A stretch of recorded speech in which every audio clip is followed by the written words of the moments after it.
morning everyone, it is Friday, June the 13th today, and that means that it is the seed return deadline at Mark Outlet Seeds. So if you have any unopened bags of seed from the 2025 season that are still kicking around your shop, please bring them back to our warehouses by the end of the workday today for a full refund.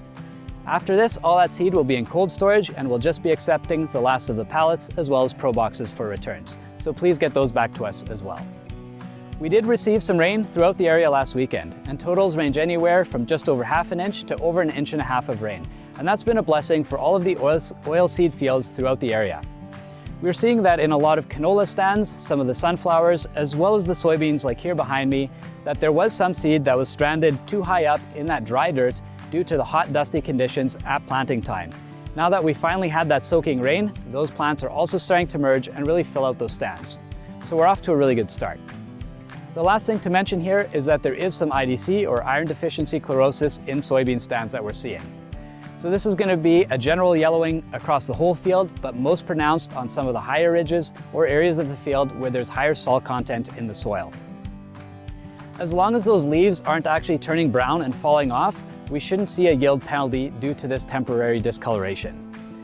As the plants increase their root size, they're going to explore and find more iron to fill up those plants, as well as the fact that that iron will be more available as the soils warm up.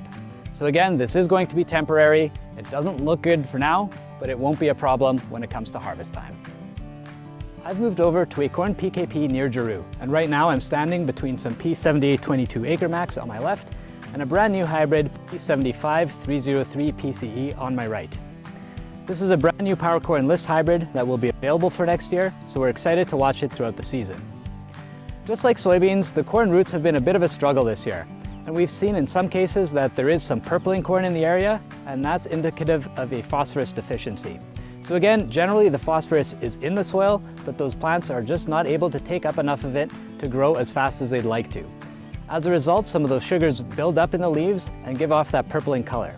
However, with some good growing conditions, which we have again, we shouldn't have a problem with this moving forwards. The second thing that we've noticed is some rootless corn or some floppy corn, where we're seeing that on the fields there's some plants that are leaning over and just don't seem to have a good root development going on. So one thing to notice is that as we near that V5, V6 stage, that seminal root system, which comes out of the kernel of the plant and is responsible for feeding it early in its development, is being replaced by the nodal roots. And those nodal roots start just below the soil surface. What we have noticed is because of how hot and dry some of the soils were, is that those nodal roots were not developing very well, and as a result, they weren't there to brace those plants with some of the winds that we've seen. So again, we've seen some of that corn that's gone flat, but now that we have moisture, it's really picked itself up again, and we shouldn't see any yield effects as a result.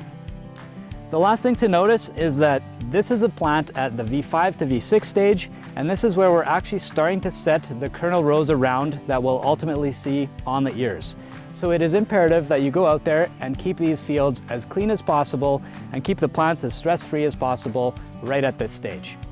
If you have any questions, please don't hesitate to give us a call, and if you'd like to make some recommendations for topics of our videos, please put that in the email as well. Thanks again for watching, and enjoy the weekend.